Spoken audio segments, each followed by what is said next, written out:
Hello, and welcome to Hedgehog Storytime, where I read my weird original fiction. This story is a part of the Edie Valley Project. Link to the playlist in the description below. Yes, you need to read all of them. No, that is not a request. So, yeah, here it is, finally, the story you've all been begging me to write for a month and a half. Lucius Marcell is returning this week. Yay, finally! Oh my goodness. It took me so long to write this one, mostly because I realized once I had set myself the task of writing it that I didn't actually know anything about Pompeii. So I had to buy a book and read the book. I read about half the book before I wrote this. So yeah. Besides that, I don't have much else to say, except to enjoy the personal history of Lucius Marcell, Part 2, Fire on the Mountain, in both a metaphorical and very literal sense.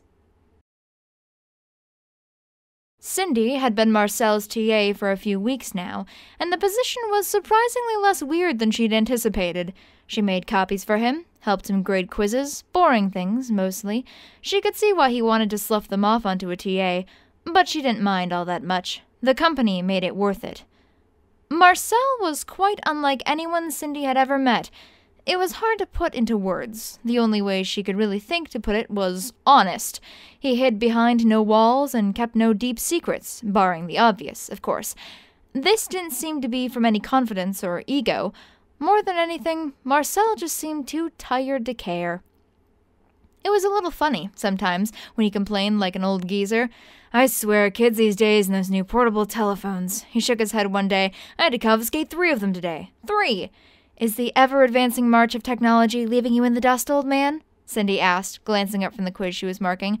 I'll have you know that I've kept up just fine for the last 2,000 years. Marcel narrowed his eyes. I am the epitome of current. Uh-huh. That sweater vest just screams current. Marcel plopped down behind his desk, pouting. My sweater vest is cool, he insisted. And don't forget, I came from a time when togas were the height of fashion, so cut me some slack. Speaking of togas, Cindy leaned forward, putting on her best resting bitch face, are you ever going to finish your story? You promised me Pompeii, you know. I did, didn't I? Marcel's face dropped a little. I was sort of hoping you'd forget. It's not a very pleasant story. Shrugging, Cindy stared back at him. Life isn't pleasant. I'm not here for sunshine and rainbows. He laughed. You're a rather strange person. You know that? Speak for yourself. She raised an eyebrow. What do you mean? Most people your age aren't so objective.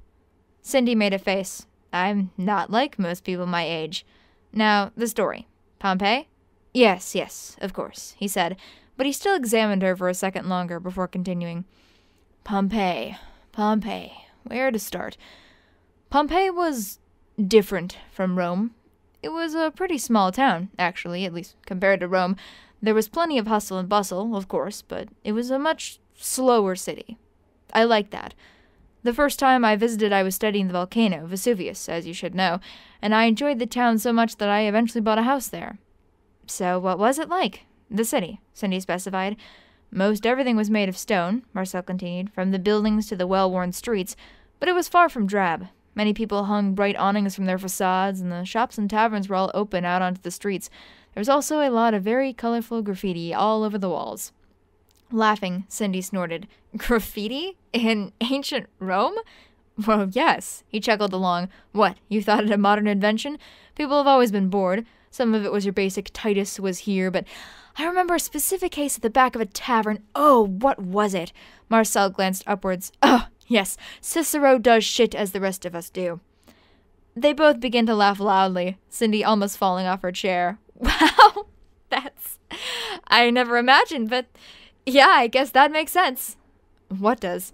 Just that toilet humor isn't a modern concept, Cindy shrugged. Like, it's hard to imagine a guy in a toga farting, you know? Time dulls knowledge, Marcel said sagely. I can imagine the smell of the city just thinking about it. Was it that bad? Worse, he grimaced. Not only were most people tossing their waste out into the street, but add in the horses and carts and other things and... Ugh. Marcel shuddered. At the time, it was just daily life, but looking back on it, I don't know how I stood it. Cindy gasped dramatically. Are you in danger of being modernized, old man? Though he tried to look annoyed, Marcel couldn't help grinning a little. Shut up. So, Pompeii, Cindy redirected. Colorful, raunchy, and smelly. for the most part. But it was just like any city, Marcel continued. It had its nice parts, too. If you were rich, you could have a large house, an ocean view, the works. And you were? Somewhere in between, Marcel confirmed. I wasn't knee-deep in shit, yet those ocean views were still a mere dream. Not that it mattered much, of course. I still traveled most of the time, but it was nice to have a place to come back to. So you lived alone, then? Marcel shook his head. Hardly anyone in Rome lived alone. No, they weren't slaves. I never bought them, and I never exercised the type of control slave owners had. I guess servants is a better word, though it still doesn't really fit. A mother and a daughter, they were. Aurelia and Julia were their names. Aurelia had broken her foot several years before I met them, and it hadn't healed correctly, so she couldn't work. I found the two of them on the street. Julia had been sick, and I decided to take them in. After Julia was better, we came to an arrangement. Aurelia and Julia would take care of the house, mostly while I was away, and I would provide a moderately comfortable life for the both of them. Okay, I feel less weird now, Cindy admitted. But I have a question. Why those two? I mean, there had to have been thousands of beggars in Rome. Pausing, Marcel thought for a second. I don't know, he admitted. Just something about the sight of them in the gutter. It was Julia's eyes. She looked so scared. I think she reminded me of myself a little. But you wanted to hear about death and destruction, yes? I want to hear about some other things, Cindy shrugged, but mostly death and destruction, yes. So were you there when Vesuvius went boom? She gestured vaguely with her hands. Yes, I was. Marcel nodded. I had just returned from a trip to Gaul the night before. I mostly traveled when it was dark, for obvious reasons, but the city was far from dead. There was still the late crowd in the taverns, pinpricks of light and noise in the oceans of darkness that surrounded them, and of course carts with various goods and supplies trembled down the cobbled streets. They weren't allowed in the city during the day for the most part. They never would have gotten anywhere with the amount of people in the streets anyway. I rode through the city quickly on horseback, weary from travel and eager to return home. I admit that I never really adjusted fully to sleeping during the day. You don't now, Cindy scoffed. Wait a minute. How do you get to school? Can't the sun kill you? Marcel nodded. When I'm lucky, it's cloudy. When I'm not, I wear a very big hat. But we're getting off track. He shook himself. My home was not the biggest or grandest house by any means, but it was in a quiet part of town and just fine enough for me. I rode around the back and left the horse in the small stable before heading inside through the garden. Roman houses were built a little differently than their modern counterparts. He stopped to explain. The rooms weren't quite so differentiated, I guess you could say. I didn't have a living room or an office. There was one big room called the atrium, and several smaller rooms off of that. And the atrium could be used for any number of things. You remember this from class, yes? I think so, Cindy nodded. It always confused me, but go on. The atrium was dark and empty.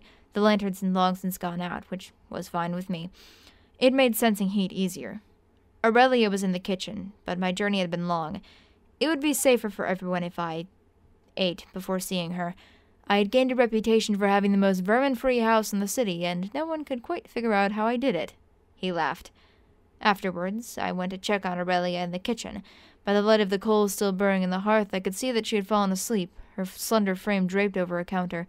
She tended to wait up for me when she knew I was coming home. I'd told her many times that she should just go to sleep, but she kept the habit anyway. I pulled up a chair and shook her gently. Oh, sir, you're home, she smiled as she blinked awake. She had a very lovely smile. Welcome back. You'll want dinner, I suppose. I don't need to eat, of course, but she'd clearly put effort into the chicken on the coals, so I humored her. She didn't know you were a vampire? Cindy asked. Shaking his head, Marcel seemed a little regretful. It was right about that time that I was trying to figure out how to tell them. They'd been with me for several years, and it was going to become apparent very soon that I wasn't aging as they were. But I could never find the right way to tell them. Of course, I never got the chance. He paused, and Cindy stayed quiet, giving him a moment. With a blink, he snapped himself out of whatever reverie he found himself in.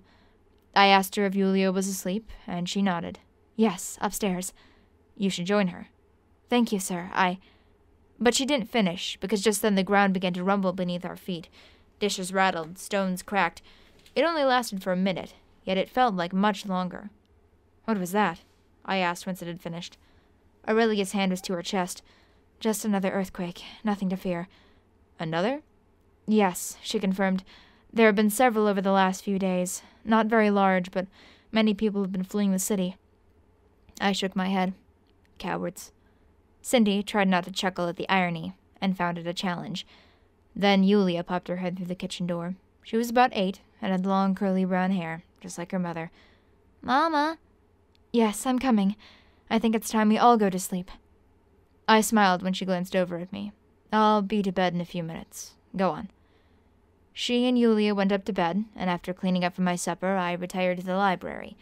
Now, I was not the most affluent person in the city, as I've said, but I made space for all my books and scrolls. I was about, a little over 100 at that point, so most of them were my own notes from my travels, but some were from other scholars as well, many of whom I kept in contact with. I was particularly interested in the lost city of Atlantis. You were? Cindy interjected. I never would have guessed. It's not like you spent half a semester going on and on about it or anything. Sarcasm is not becoming of a young lady, he intoned. Shove it up your butt. Anyway, you were saying? Marcel looked like he wanted to get the last word in, but let it go. Right. Atlantis. I don't know why it fascinated me so. Perhaps it was because, contrary to popular belief, it was actually located off the coast of the British Isles. It made me feel a little closer to my old home, maybe. You sound like you've actually seen it, Cindy said. Shrugging, Marcel smiled mysteriously. Perhaps, but I think some secrets would do best to remain so, for now. Regardless, that night I fell asleep on the notes that I was writing. He paused, looking off into the distance. If only I'd had a little more warning. I could have probably saved some of them. That was the last peaceful night I would have for quite a while. Because of the volcano, Cindy added quietly. Marcel nodded. The next thing I remembered, it was light and someone was shaking me. I blinked and saw Aurelia, looking panicked. Behind her, Yulia was crying. What's wrong? I asked. Sir, it's the mountain. She pointed to the small window on the far side of the room, and I glanced towards it. Because it was so bright, I figured it was sunny out. But I was wrong. The sky was so filled with ash and dust that you couldn't even see the sun. The light was coming from the fire that was falling from the sky, burning the buildings around us. Everywhere, everything was on fire. Vesuvius was erupting. It was suicide, but we had to move. If we stayed there, we would have been burned or buried alive. I wasn't sure if even I could survive that. Grab whatever you can, I commanded Aurelia. Meet me by the back. We need to get to the water. We were lucky. My house wasn't too far away from the marine gate. I gathered up any papers I considered important, the hardest decision of my life.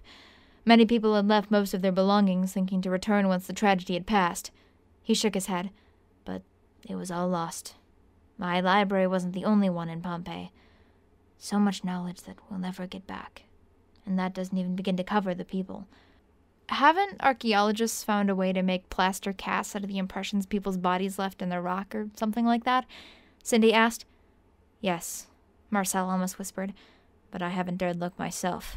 I'm afraid I'll see someone I recognize. He shook himself. Anyway, Aurelia and I met in the atrium, and I hoisted Yulia onto my back. The hardest part was leaving. We opened the door, and a wall of dust and fire awaited us. I blinked, trying to find a path through the smothering gloom, but while I may have been able to last a while amidst the torrent, Aurelia and Yulia could not. I shifted Yulia from my back to my arms in order to shield her from the heat, and at that moment my eyes caught a shaded doorway half a block down the direction we were headed. I grabbed Aurelia's hand and we ran. The dust stung my face and throat, and my skin tingled from the light that breached the clouds. It took us longer than I would have liked, as Aurelia limped on her bad foot, but we made it. My chest burned from the dust I had taken in, and Aurelia heaved beside me. Yulia was crying. Aurelia took the child's face between her hands and pressed their foreheads together. It's going to be all right. She was almost crying herself. By this point, larger rocks had begun to fall as well. We need to keep moving. I coughed out as the roof above us cracked ominously. So we ran. We kept running for a long time, jumping from safe spot to safe spot. Increasingly around us, the buildings were crumbling or already destroyed. We were going far too slowly. But Aurelia was having trouble keeping up.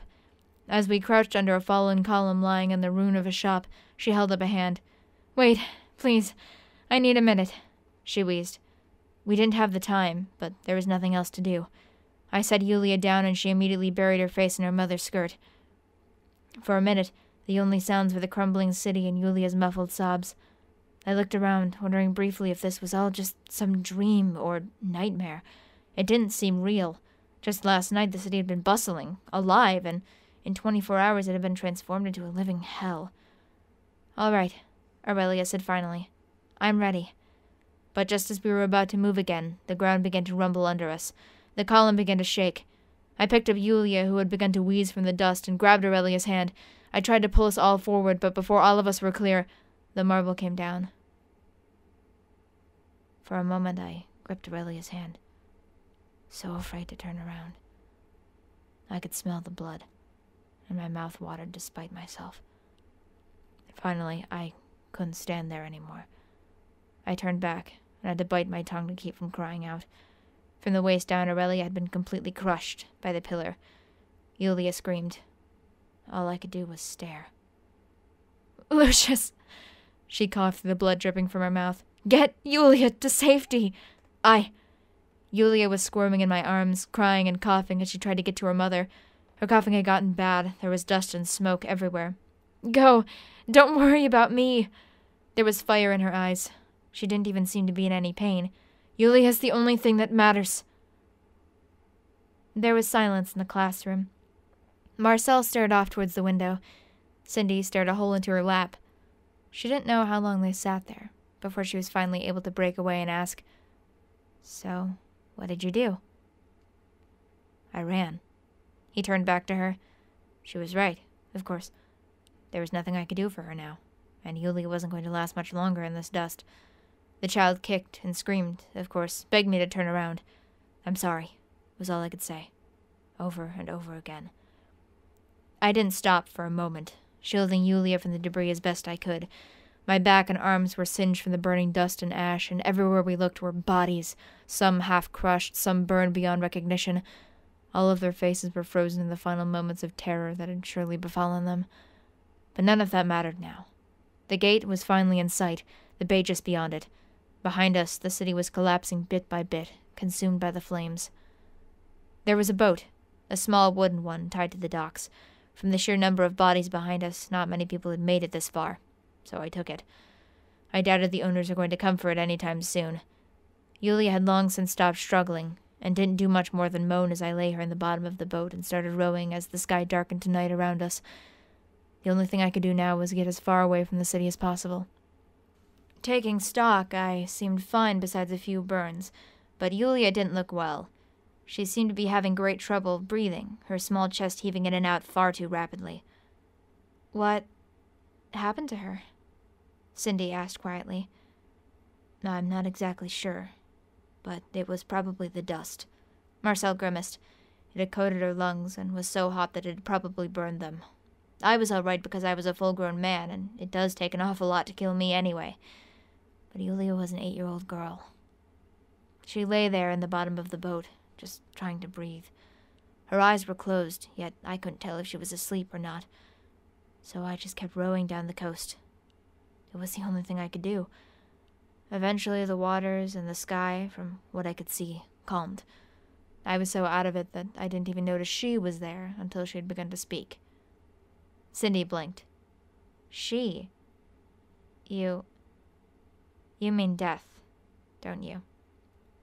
"Lovely night for a ride," she said, and I nearly jumped as I saw her milky, dead eyes just a few inches away from mine. She sat calmly in the boat, as if it was a pleasant afternoon row. "What are you doing here?" She shrugged. "Oh, just harvesting the souls of thousands of these poor bastards.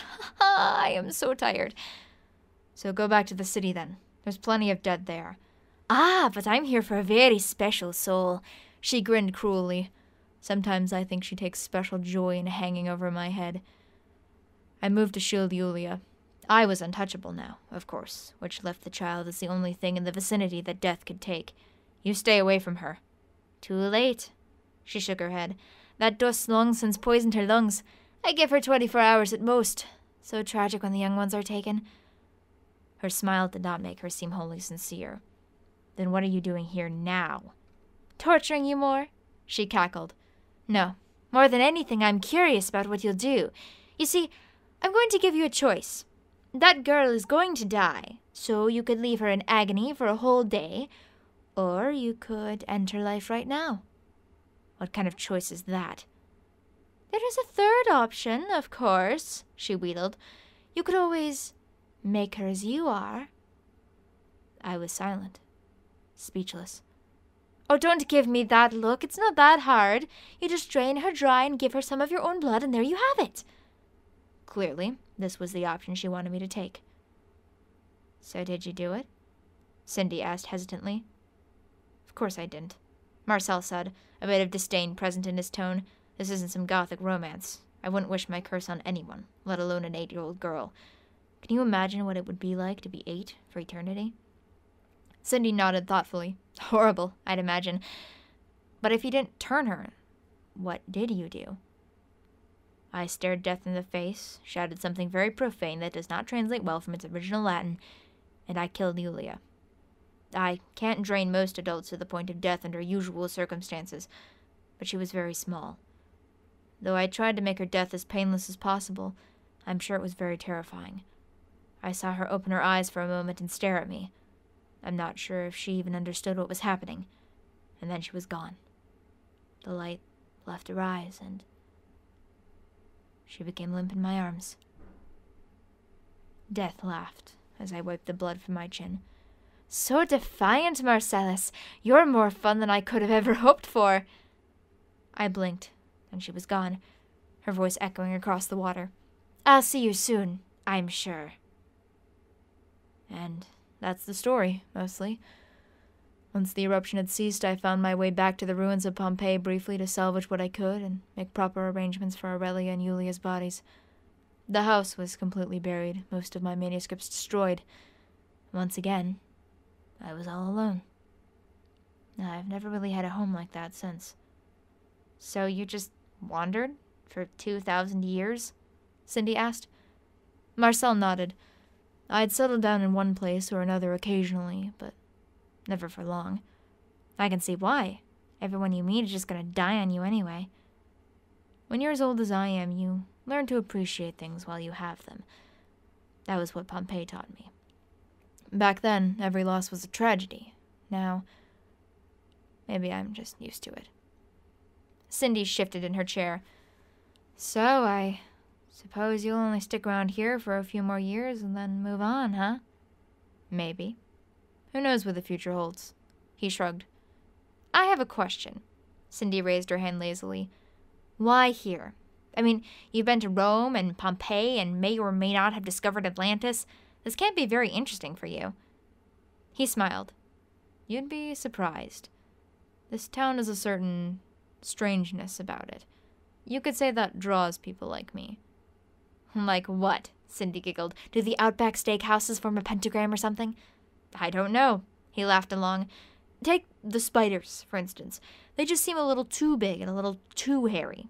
Things like that. Look, there's one over there. He pointed across the room, and Cindy jumped as she turned to see a large brown spider scuttling coyly across the tile. I hate spiders, she growled. Pointing her finger at the spider, Cindy muttered something unintelligible, and a burst of flame shot out from the appendage, straight towards the spider. It promptly burnt to a crisp, collapsing into a pile of ash. Cindy blew the smoke from her finger. Now that's what I call charbroiled. What? Marcel blinked. What was that? Cindy froze. Oh, I probably shouldn't have done that, she sighed, turning back to him. And here I was going to let you think you were the weird one for a little longer. As your teacher, he put on a serious face, I think I have a right to demand an explanation. It didn't work. Would you believe that I made a deal with a demon for unholy powers? He blinked again. That makes even less sense. Would it help if that was the reason for my sudden and inexplicable change in personality?